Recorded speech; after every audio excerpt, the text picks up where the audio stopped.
So welcome to this discussion on Agenda 47 and Project 2025. Because we're only going to be together for an hour, we're going to touch on some highlights, and there'll be some time for Q&A at the end. And then also we decided, because there's so much, and there are many layers to this work, we're offering a cohort, three sessions of us, digging in a little bit deeper, maybe even practicing some dialoguing together. And so we'll talk a little bit more about that. And so the goal for this session is to give you brief descriptions of Agenda 47, Project 2025, how they're related, why we need to care, how is this already impacting you and your community, and how will it continue to impact you regardless of your political posture, and what could you do, what could we do with the information provided individually and collectively. And so tonight is just the beginning of a much larger conversation that we all need to engage in with respect and dignity for all people.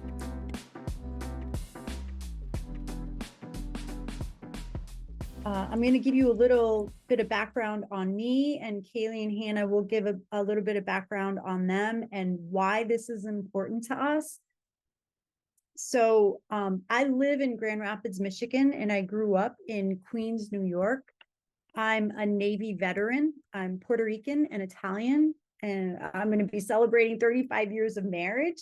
I raised 3 sons and have had the opportunity to love many people throughout the world.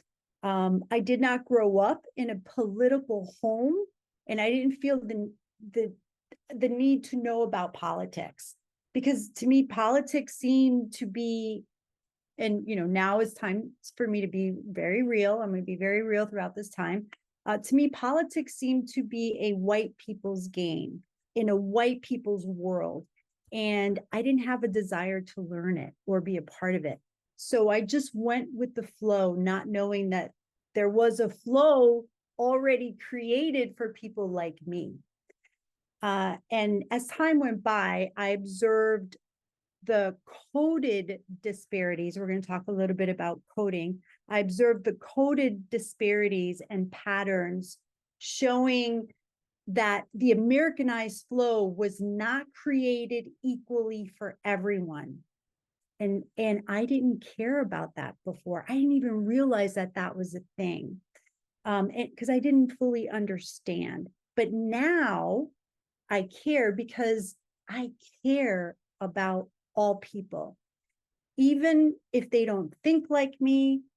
Because if we're going to be honest, within a country that claims to be a multicultural country, no one in this country is the standard of what an American is supposed to look like or act like. And that is very important to me.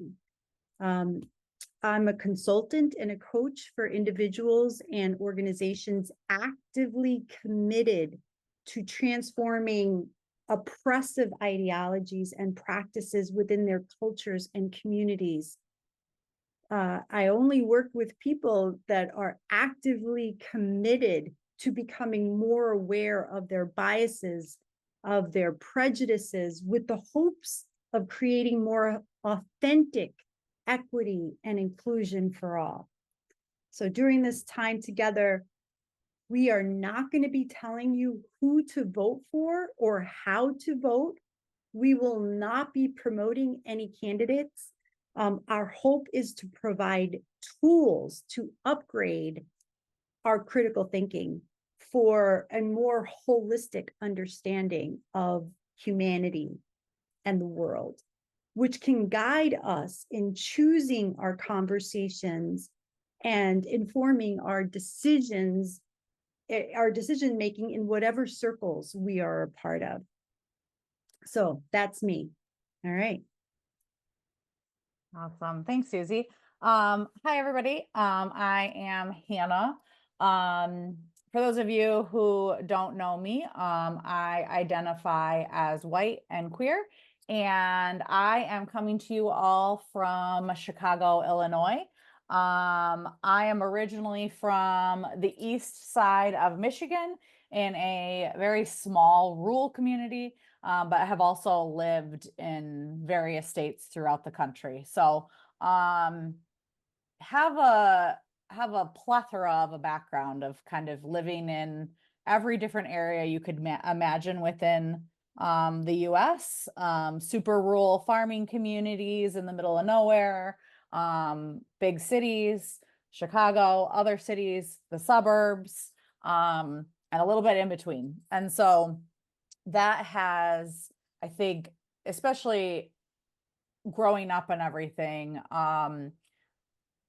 my political context was there was only one option and only one way to vote, and it was not even ever presented as an alternative.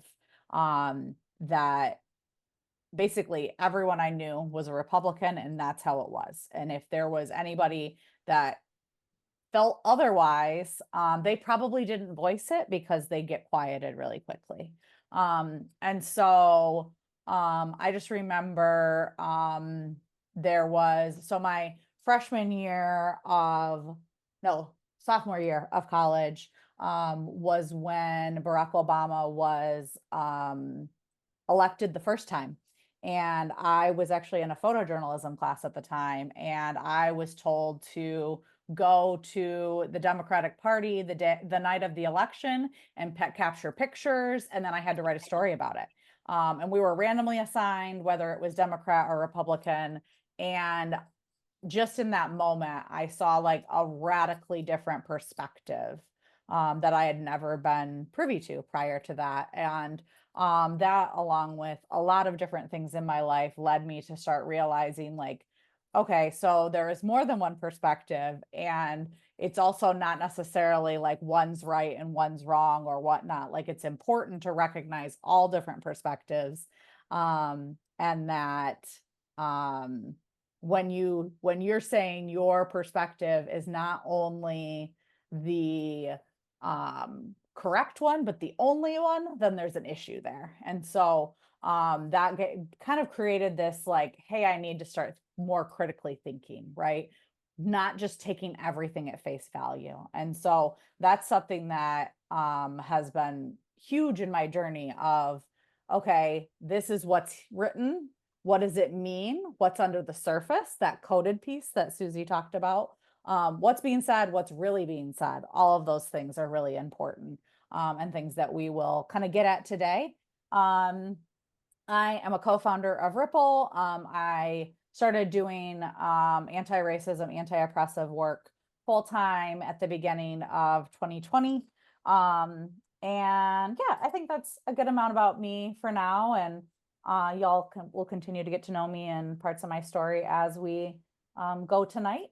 And then lastly, I will bring Kalee, my wife, in to introduce herself, as this is her first formal collaboration with Ripple. She helps me with stuff all the time. Oh my goodness. Hi everyone. My name is Kalee DeVries and I use she, her pronouns.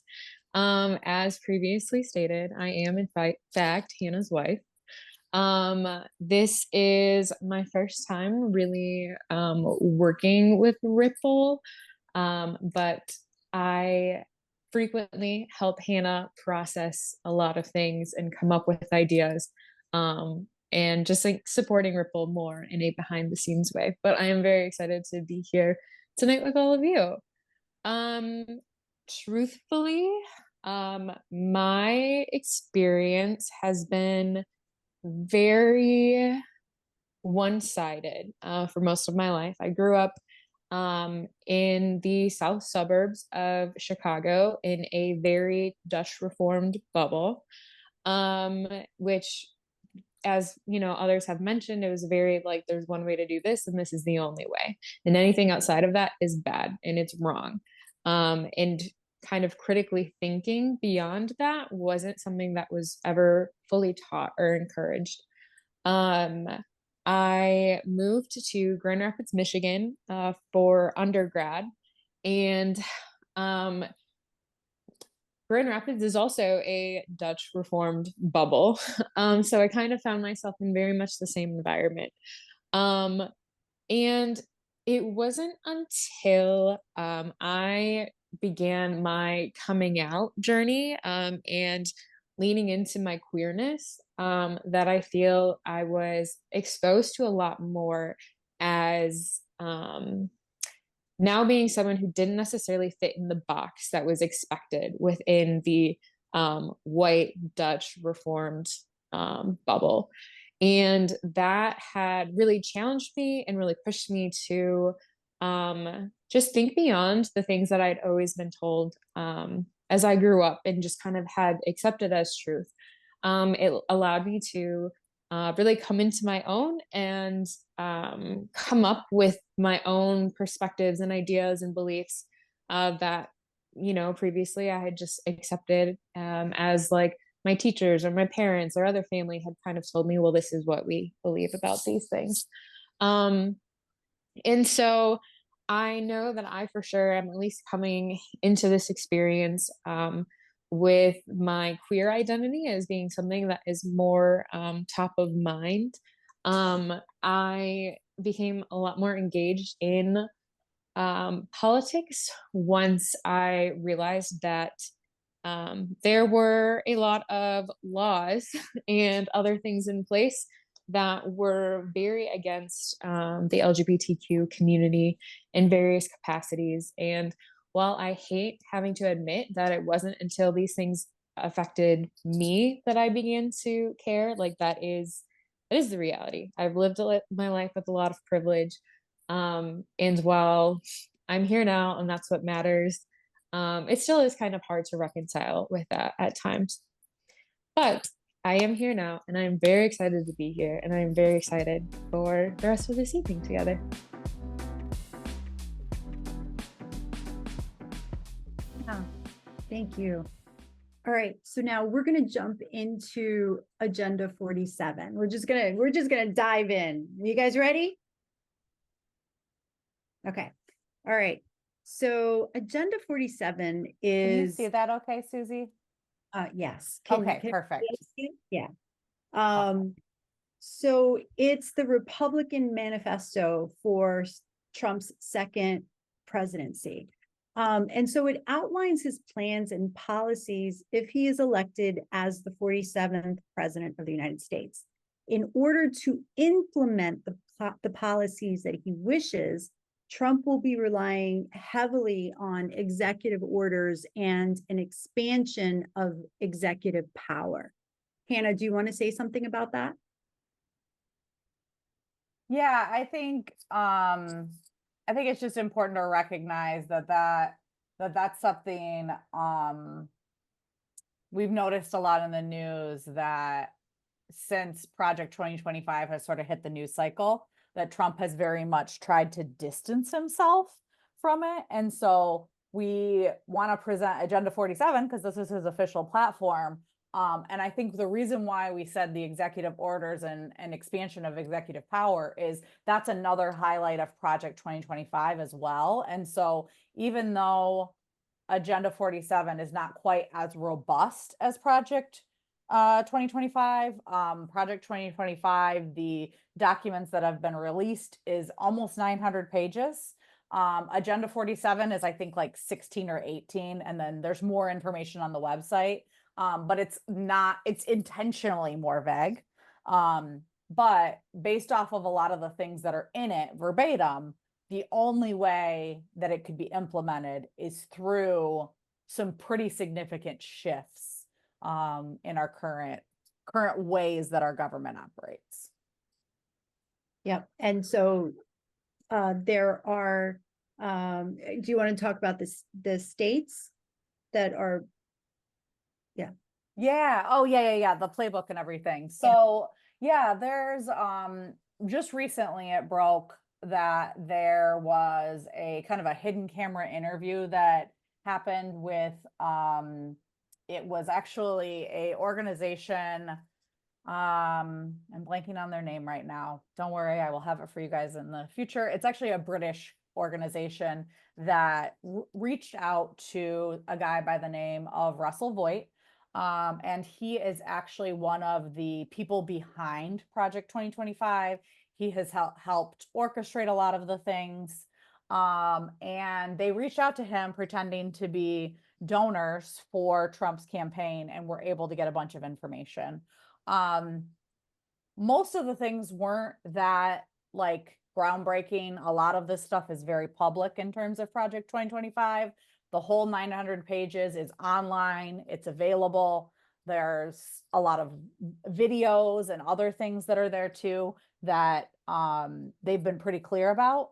But the thing that broke in this interview is that there is this second document or series of documents, it's over 350 pages, that what they're calling the 100-day agenda and playbook, so that basically it outlines the memos, the executive orders, the directives, all the changes that need to happen to policy within the first 180 days of Trump taking office.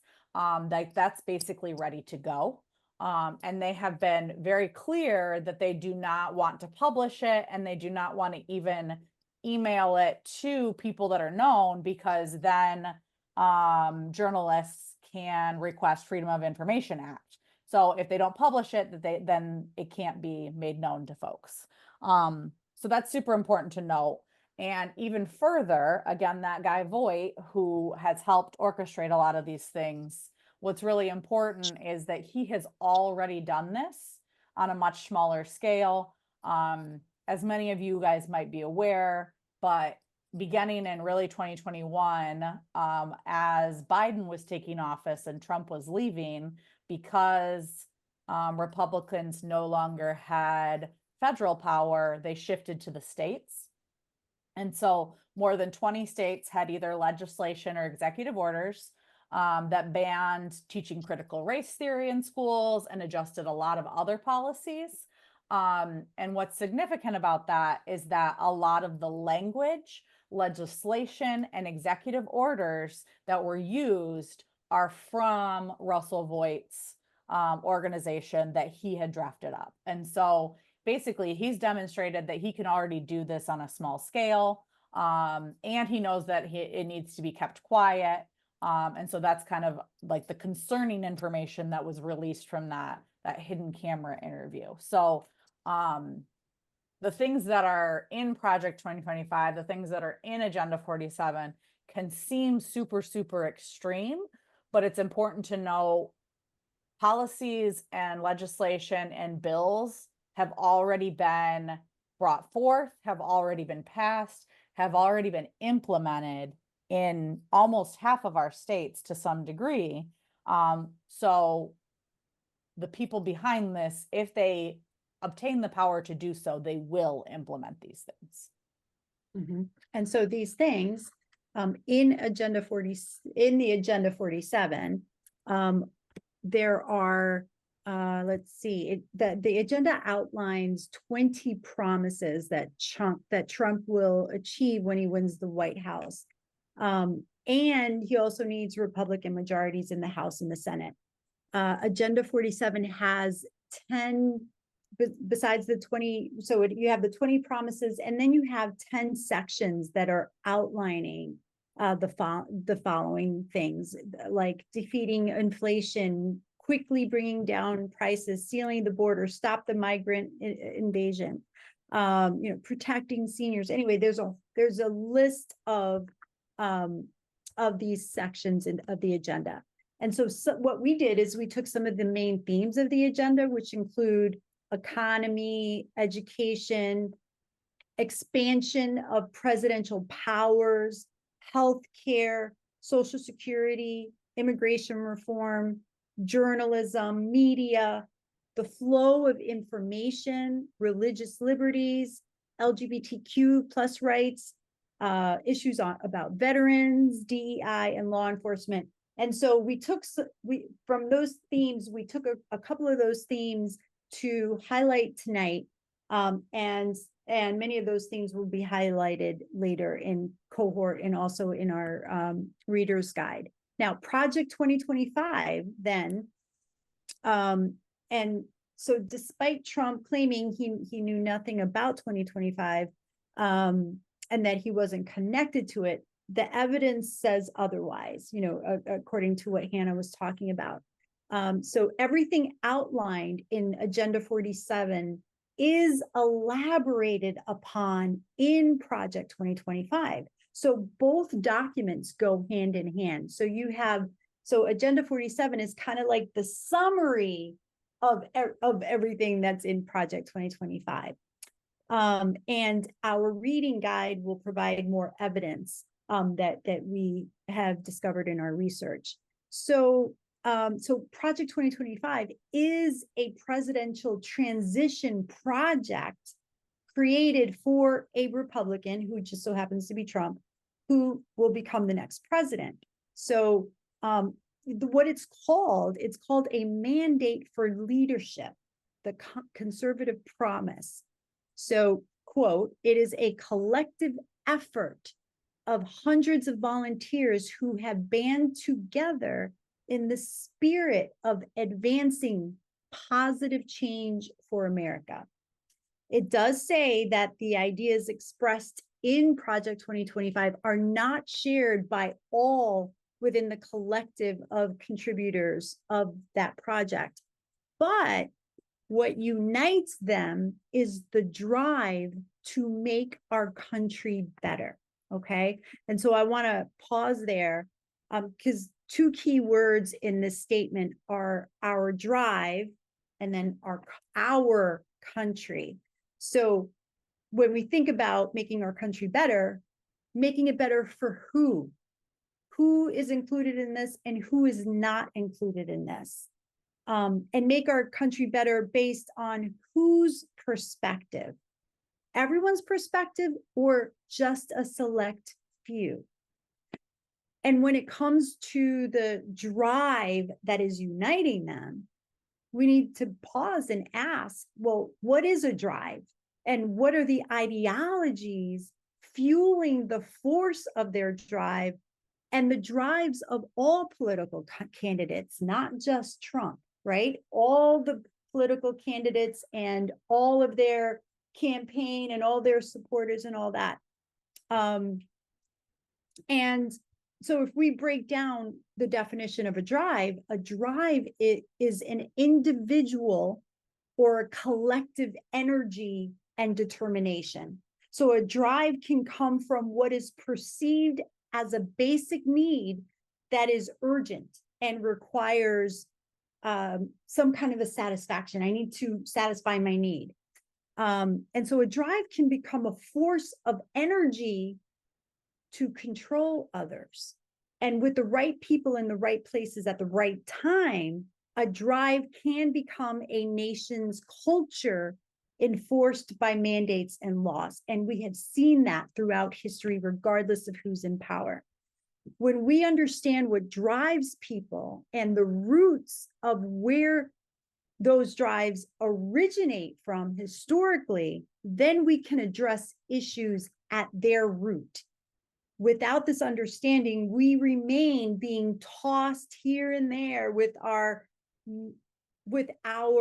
responses, our programmed responses. We get stuck in talking about things in the ways everyone else is talking about them. And the drive of those with agendas and the power and authority to implement those driven agendas then becomes our way of life. How does this group plan on taking the reins of the government, the White House office, and central personnel agencies, including creating a merit system protection board? Write that down because you're going to want to look into that. So, some questions to ask when we talk about a merit system. Well, who defines the merit system and who fits in and who doesn't? who is protected and who isn't. The next area of government outlined is our Department of Defense.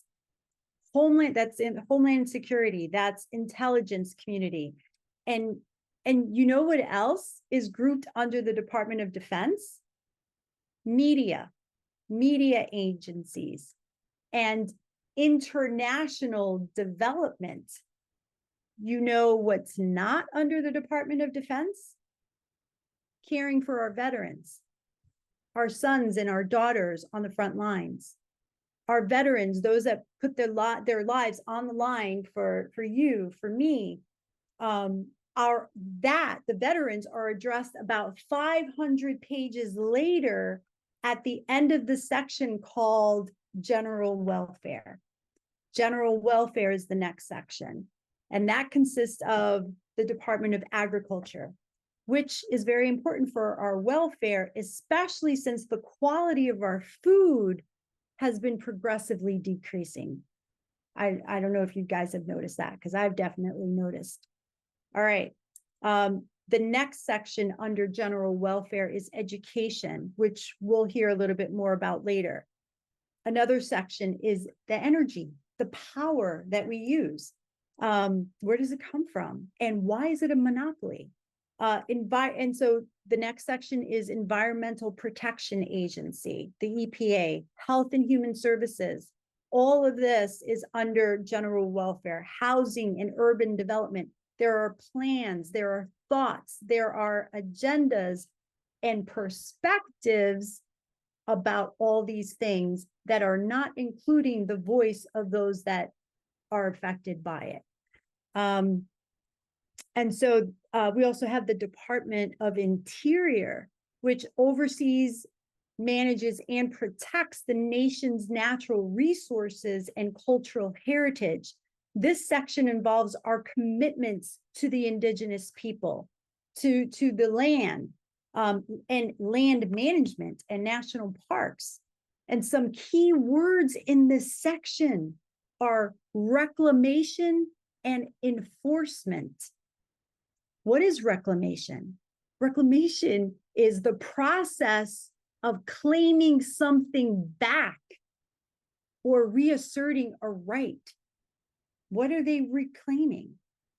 And then enforcement. Enforcement is the process of making people obey a law or a rule, or making a particular situation happen or be accepted by the majority.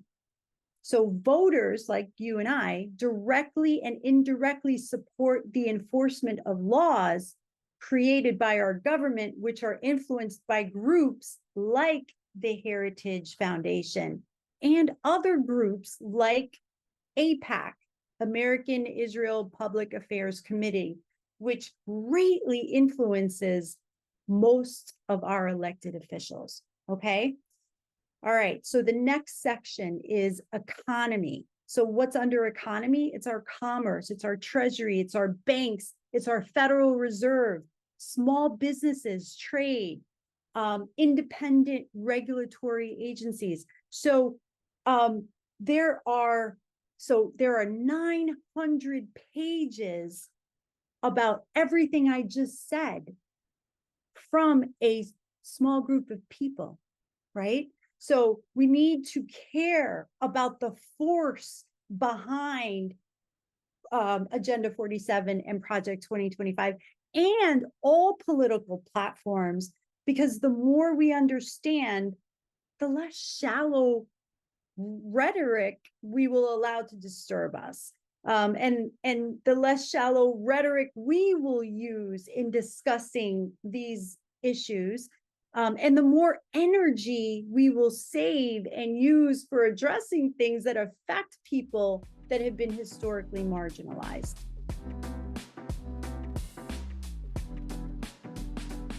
As we stress critical thinking skills with this, you'll also be able to take those and apply them to anything else that people are saying. Because one of the things that I think is so crucial is that that we are building community relationships and connections beyond partisanship. because unfortunately, in our country, a lot of times the two-party system will serve as kind of a smokescreen to allow things to happen that you're not aware of. The right hand will do something else while the left hand's making a big deal about it, and then it still happens, right? And so I think it's really important that we're educating ourselves. We've said this already, but both Agenda 47 and Project 2025 are available for free to the public. They've both been published. You can download them as a PDF. It takes 3 seconds. You can read through all the things. And there's also a bunch of videos out there where if you're like, I don't know if I can handle reading, Politico has released, I think, at least 14 hours of videos at this point, that talks about a lot of, like, breaks down a lot of the things that are in Project 2025. There are videos, I don't know, Kalee, if you want to speak to this, but like some videos on Agenda 47's website that kind of goes into details about certain things. But the educating yourself and becoming aware of the things is like the very first important thing to do. What else do you want to add, Kalee? I can't say that I have anything particular that I want to add. I feel like you covered all of that really well. I think yeah, I was telling Hannah earlier about, some of these videos that I've seen that are directly on Donald Trump's Agenda 47 website. However, when I go to the website directly and try and search through the menu to get there, it is like non-existent. But when I type in specifically what I'm looking for, that allows me access to the videos. So I'll have to do some more research to try and figure out so I can share how to make that accessible to you all as well. Well, and I think that's a good point too, because there's 900 pages of documents in Project 2025 and a lot of authors, which we can glean some lessons in terms of the organizing that went behind that like Heritage Foundation, I don't know if you saw it on the last slide, that is behind it. They have been around since the 70s, and they have been organizing and reorganizing, and anytime their agenda doesn't get pushed, they reevaluate and then go back at it. And that is a really good lesson for anybody, is that you need to be organized and prepared, and it takes a long time to do any of the things that you want to do in this country, because of so many of the checks and balances that were put in place to secure freedoms at the beginning actually oftentimes make our wheels of government go even slower and only advantage those who have access to power versus those who do not. So I think that's important to note. But within the document, because there's so many authors, there are some places where it is very explicit language of like, ooh, that feels very racist, very homophobic, very ableist, very fill in the blank. And then there's other times where it's very vague. And they did that intentionally so that they can point to different parts of the document and say, no, that's not what it says. It says this. And I wonder if there's not some strategy behind the website as well, where if you know what you're searching for, you can find it. But if you don't, then you're not necessarily going to see it. I think that's just important to note. I'm not going to like read through this whole slide because you guys see it. But the one thing I do want to highlight, which we've already sort of talked about a little bit, is coded language. Another term is dog whistles. But essentially they are words or phrases that have been given meaning within a context so that you can talk about something without actually saying the thing you're talking about. They became very, very popular in the late 60s and early 70s, following the civil rights movement. when legislation said, hey, we cannot discriminate based on race. And so people who still had those biases in their hearts and their minds and still wanted to discriminate changed the wording, changed the language. So I can say, oh, I'm getting tough on crime. I'm going to use law and order by any means necessary. Or I'm going to say thugs, and here's what it actually means. And so I think that's important to note that some of the language in both of these documents is very explicit, and some of it is, what do they mean by that? What's going on there? And so how do we kind of get that curiosity of like, when they say this, what do they mean? And who is it intended for? Who's the intended audience? And who is being left out? Because the ultimate goal is that we are trying to rehumanize all of us. Everything, if we call it education, religion, everything involves a person, a living and breathing person, people, humanity, right? And so sometimes we can get caught up in talking about themes and forget that these are real people. So some questions to think about when we are talking about themes, and when you're talking about themes, and when other people are talking about themes from other political platforms. How do we see each other? How do we look at each other? How do we describe people that are portrayed as different than each other, or think or behave differently than each other? How does the media exacerbate some topics and deliberately avoid doing the proper research to understand people and their plights? How are we allowing ourselves to be influenced by the media's rhetoric?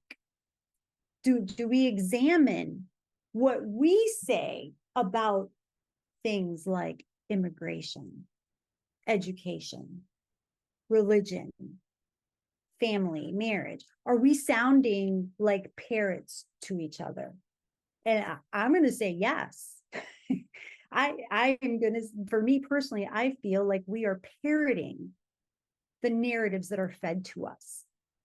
And are we pausing to examine our rhetoric, our own rhetoric, and the rhetoric that is comfortable to us, the rhetoric we would never even consider to question? So examining our rhetoric and the ones and the rhetoric that feels comfortable to us is a huge part of this work that we're inviting you into. So this isn't just my work or Ripple's work. This is the shift that I believe will revolutionize who we can become as a country.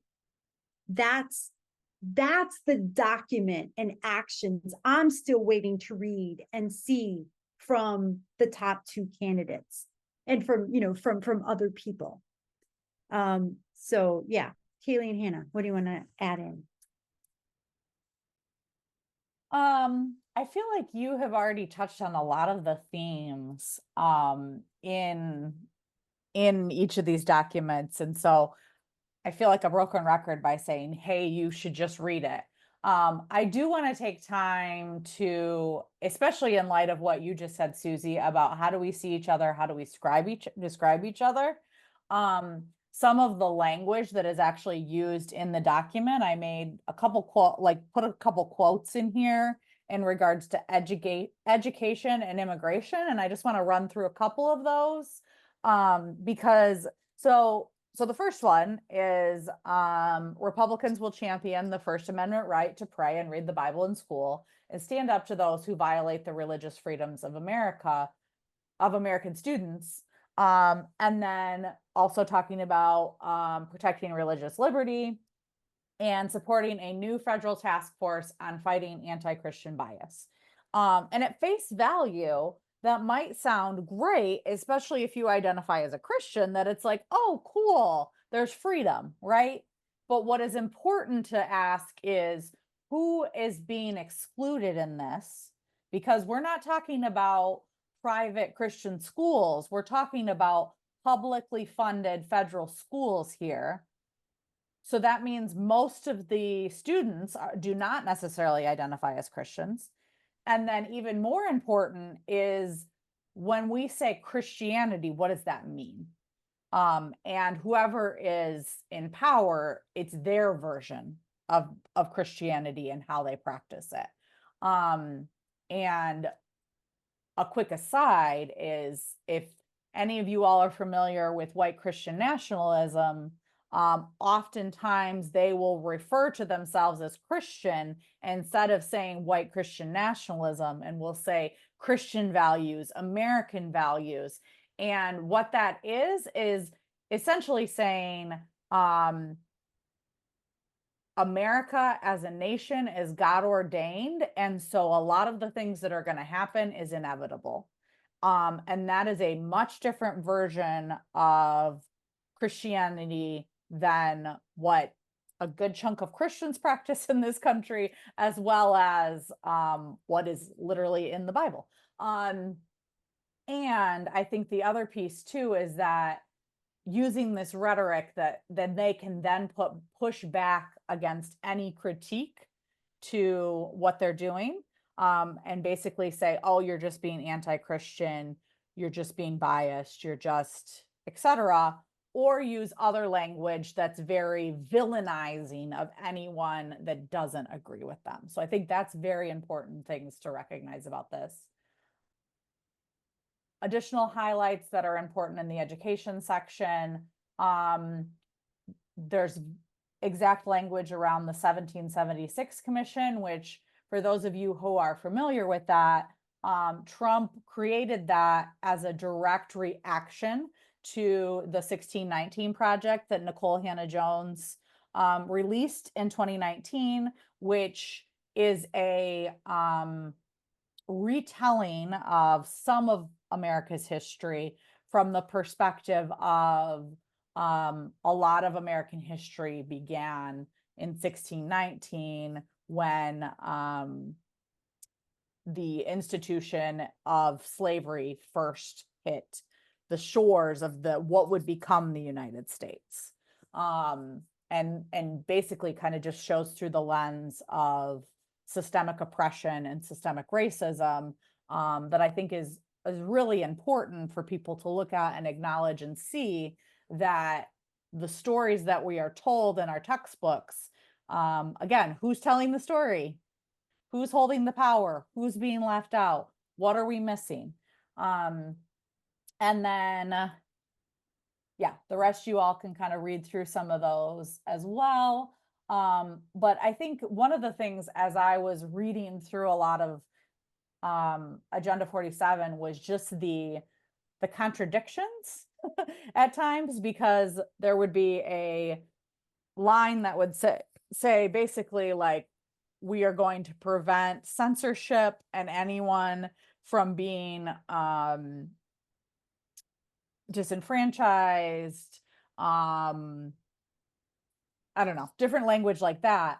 And then in the next sentence, it would be very clearly, oh, this is actually who it's for. So these are the people that have the right to say the things, and anybody else actually doesn't. And they call that censorship because it's not a all streets say go for their agenda.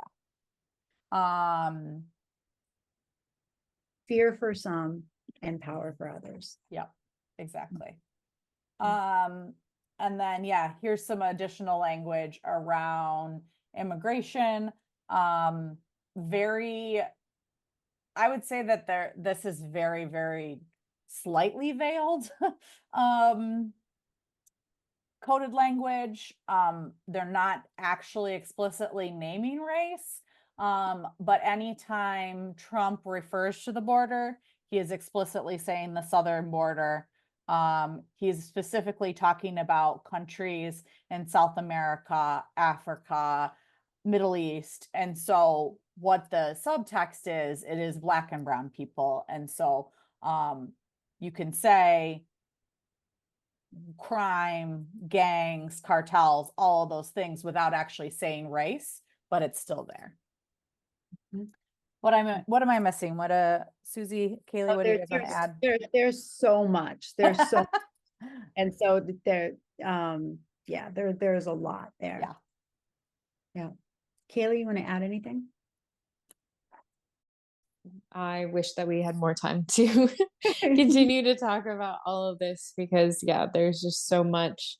We only have so much time. But I think, as we are looking at these themes within education and immigration, and when I think of Agenda 47 in the phrase "Make America Great Again," I feel like is so like, well, who is that great for? Like these things that we're trying to get back to, like when were things actually considered great, and like who were they considered great for? And that I think just speaks to like there's a much bigger picture of who the people that make up the United States, and the ones that are actually getting to have the same civil rights as others. Mhm. Yeah. Yep. Yeah, that's really good. Um, And I don't know, we can shift really quick to some next steps as well, but the last thing I was going to add is I don't remember if I saw this on the website or if it was in one of the recently released videos that are like basically the released videos that Politico found are essentially to train people to be ready to be civil servants under a new Trump administration. And one of the things that they explicitly say is, we know we are a minority, and so we actually don't want a lot of people to show up. We don't want a lot of people to vote because there's not enough people that are in this extreme vein. And so then that leads to voter suppression. That leads to fear mongering, where it makes it seem like there's a lot more voices that believe this than do. And so that's again, like, not only is who's saying the message, but like how loudly are they speaking, and then therefore you're listening more. Okay, we're going to move to next steps. And I'm going to just be honest again that personally, I no longer represent a political party or candidate. I choose to represent all of humanity from the past, the present, and the future.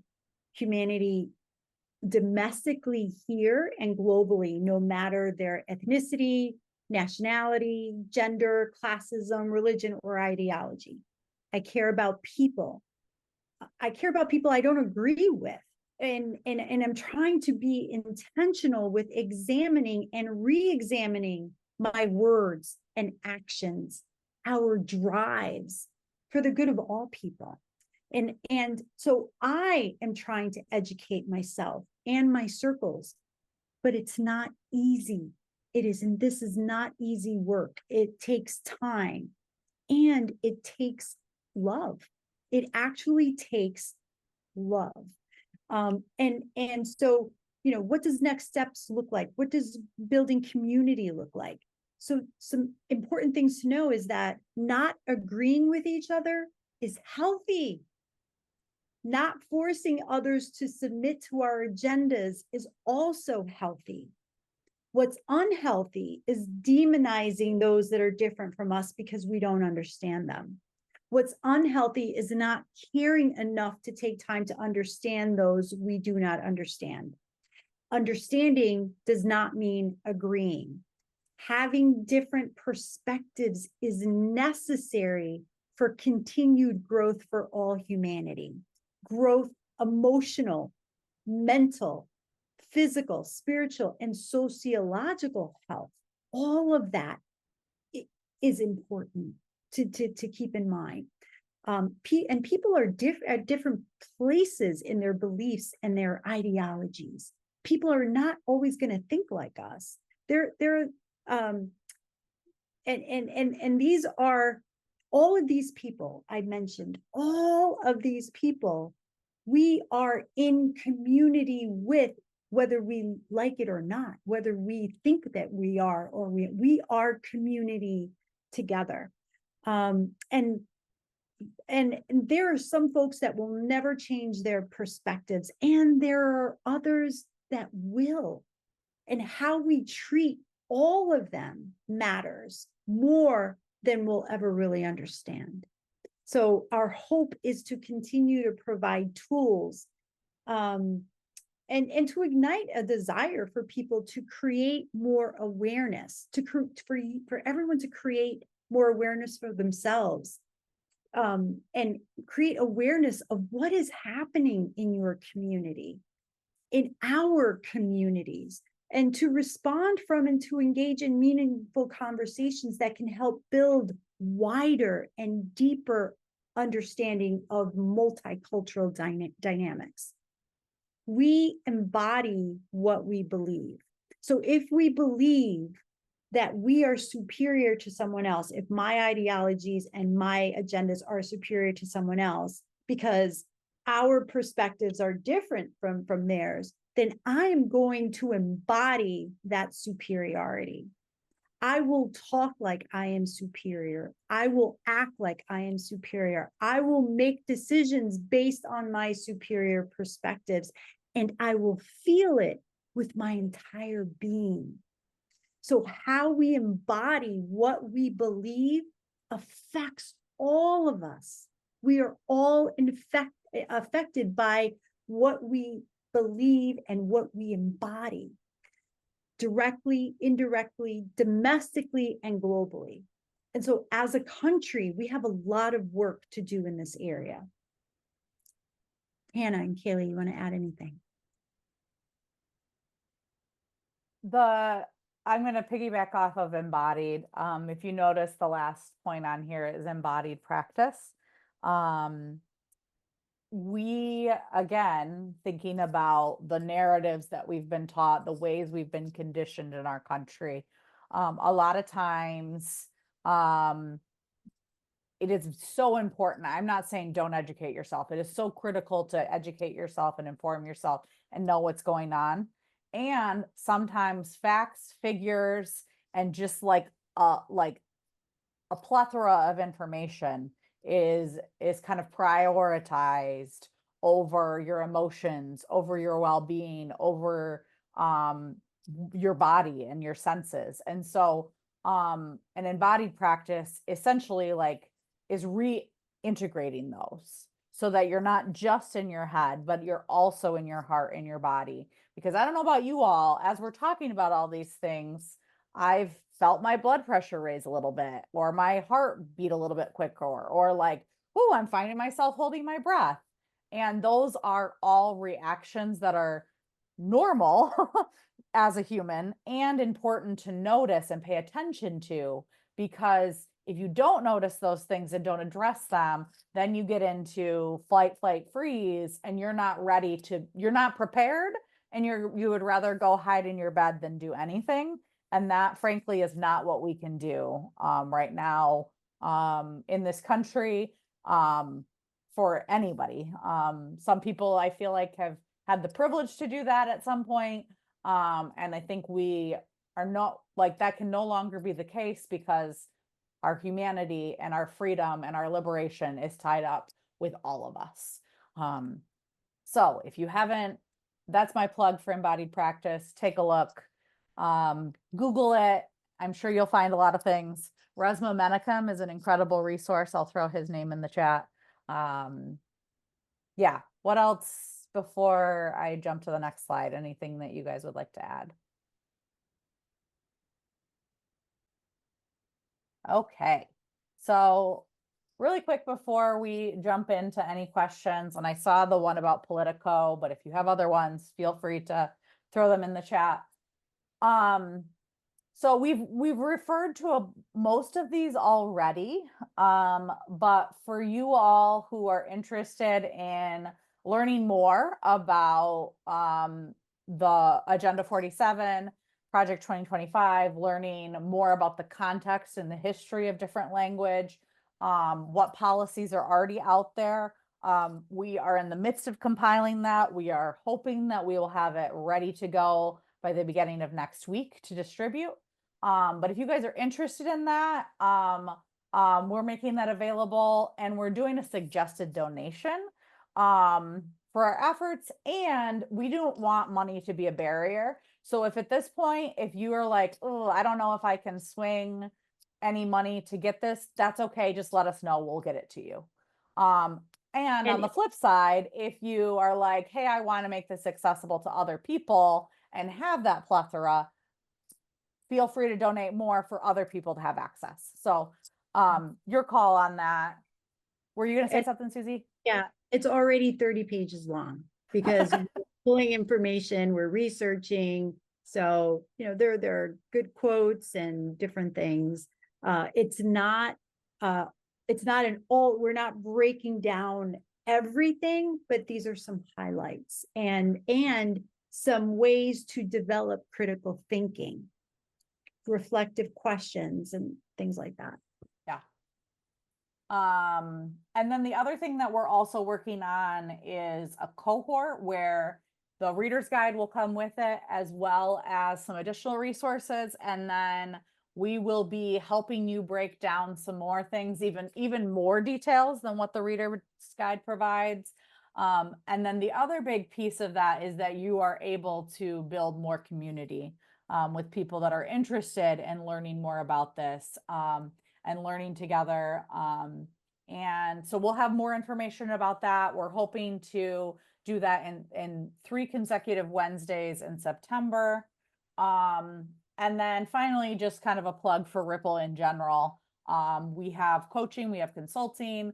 We are working on a workshop that we're going to be piloting this fall as well. And so if you want to learn more about us and everything, that's all the information.